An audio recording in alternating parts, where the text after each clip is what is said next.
That's just what they do. That's politics. They do it on the left. They do it on the right. They gaslight you. They manipulate you. They promote narratives. And the only one who's not doing that is Robert F. Kennedy Jr. You a fan? Yeah, I am a fan. Yeah, he's the only one that makes sense to me. He's the only one that he doesn't attack people. He attacks actions and ideas, but he's much more reasonable and intelligent. I mean, the guy was an environmental attorney and cleaned up the East River. I mean, he's a legitimate guy. Well, that's definitely not going to backfire. Oh, wait, no, it has.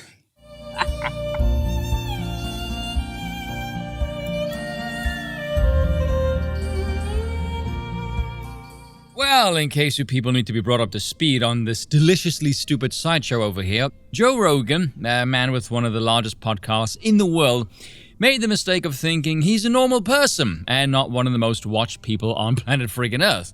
Which is hilarious considering he just said the media lies, gaslights, and promotes narratives, and then through him, they go and do the very thing he's saying they do. That's some amateur maneuvering right there. More from him or the media, frankly, I don't know. Definitely has, wow, everyone's retarded kind of a vibe though. But let's get straight down to business here, because there is a classic dynamic at play here for Rogan and the current rotting state that is modernity, and the dysfunctional pile of wank we call democracy. Let's be honest here for a second, shall we, folks? Reality is right-wing. There is no escaping that fact. Everything that leftism claims to favor, or champion, or wish to accomplish is in some way antithetical to reality and a perversion of human nature. I detest these terms, but they have to suffice, well, at least for now. Those on the left typically do not enjoy stepping into a realm that allows their ideas to be challenged because they'd be defeated. Leftist ideas are shite.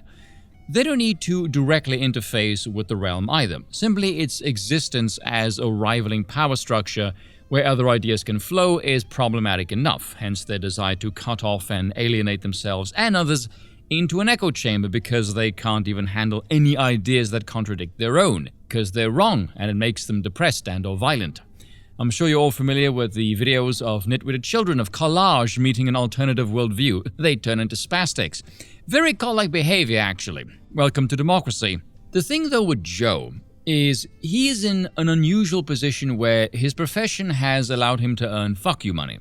And the people with fuck you money tend to damn near always be disconnected from reality in some regard. With Joe, it's his liberalist ideals.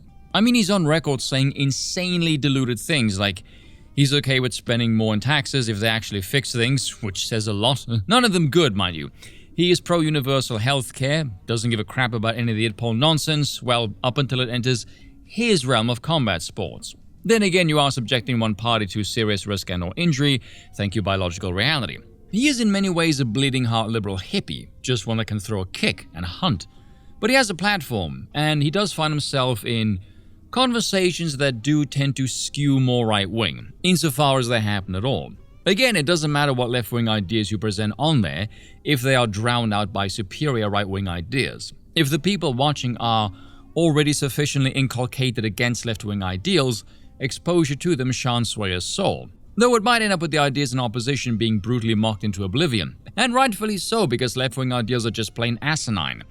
He also presents himself as a typical masculine male, and the fact that he will talk to anyone, despite being openly averse to the right, at least their current iteration anyway, it does bestow upon him a right-wing-esque kind of flavor. Definitely in the eyes of the media it does. Hell, open dialogue appears to render you some kind of far-right psychopath. Very strange to be branded as dangerous by a bunch of schizophrenic teleprom readers. What a timeline we live in. Not to mention, given that he has hundreds of hours of conversations with various people, if this was dragging the population more pro-status quo, no one in the media would attack him. They'd be too busy kissing his ass and not trying to get on his show. Really, it's not left or right. It's more pro and anti-regime. Or rather, that is how it's sold as a current theater production anyway. So for him to refuse to even do a show with Trump, and then think RFK attacks ideas and not people. Well, first off, Joe, people in general as a mass are not moved by ideas. They're moved by power and people, hence why thousands of people in our timeline are completely insane, and why leftist ideas have any sway at all. If they weren't animated by power, they wouldn't exist. So if you factor in all of these things, for him not to come out in favor of Trump, either the disconnected liberal idealist appears, or he's an idiot that knows nothing about the reality of politics. I'm of the opinion it's a combination of both, because this betrayal narrative is a crock of bollocks. Joe has never voted for the right in his entire life. He's a product of Hollywood, for goodness sakes, never forget that. Really, I think the dominant note, though, is he comes across like an idiot. For example, how can you sit there with Michael Malice of all people for what, like half a day's worth of discussing politics and still think anything left-wing can work is frame-breaking to many people? Ironically, his position of being open-minded that's been the very cornerstone of his success counts as a hindrance when he applies that same formula to the political realm. Because whilst other people learn from his guests, he appears in some ways not to. I mean, anyone can have beliefs, but here is the problem with being principled. And yes, this is the hill that I will die on. This is where I will tell the whole world I'm right, and anyone who disagrees with me on this can bend over and kiss my ass.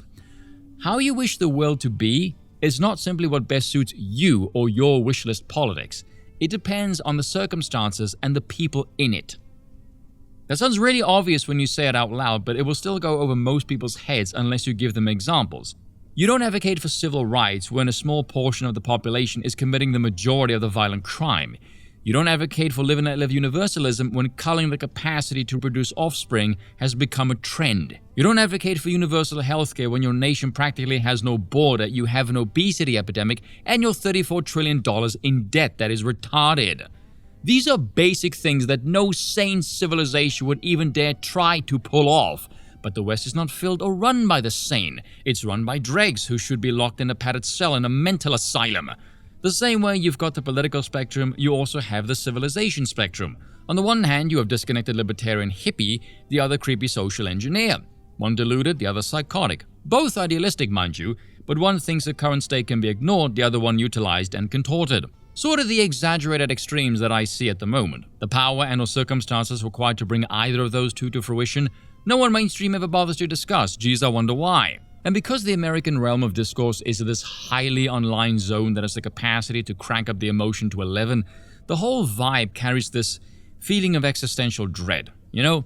And as a consequence, those who hold this opinion tend to have a wildly disproportionate emotional response to anyone influential in this realm who doesn't steer the conversation away from said existential dread, aka Joe Rogan is the disconnected idiot, and leftist content creators are all a bunch of evil morons.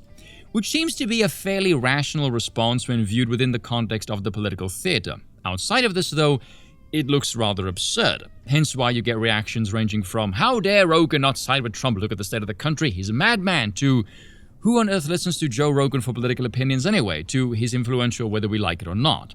But let me end this with a post here from Jeremy from the Quartering, with Joe saying, for the record, this isn't an endorsement. This is me saying I like RFK as a person, and I really appreciate the way he discusses things with civility and intelligence. I think we could use more of that in this world. Now, you see, this is where Joe's complete political noobery really shines through. Whether that's influenced by his profession or otherwise, I will let the audience decide. The reason why RFK Jr. can speak in that manner, though, is because he isn't a threat to anyone. He can essentially do and say whatever the hell he wants because he is never going to break into serious mainstream contention. Ever. The current political American mass is not swayed by highfalutin rhetoric. You don't look for a pompous git during wartime, you look for a general. America right now does not want an intellectual, nor does it want diplomacy, it wants Rambo. I also think Trump raising his fist and saying fight after getting shot is one of the most American fucking things of all time. I'm not the guy to get political information from. No one who is alive today had ever experienced a true pandemic. And I'm hoping that now that this is over, people are going to, recognize that some serious errors were made and not repeat those. That's the best you can get out of it. So what do you tell those people? Vote Republican. Except there. It's funny that Joe can see the catastrophe when it's the bureaucratic rot trying to tackle the red sniffles, but he can't see the bureaucratic rot failing at everything else. Again, one can only wonder why. If you want that from a comic, go to Dave Smith. He actually knows what he's talking about. Curiously, Joe, do you mean this factually or ideologically? Because if you think Dave knows what he's talking about, and you're promoting him as a source to listen to, does that mean you find his information credible from an objective sense or an ideological sense?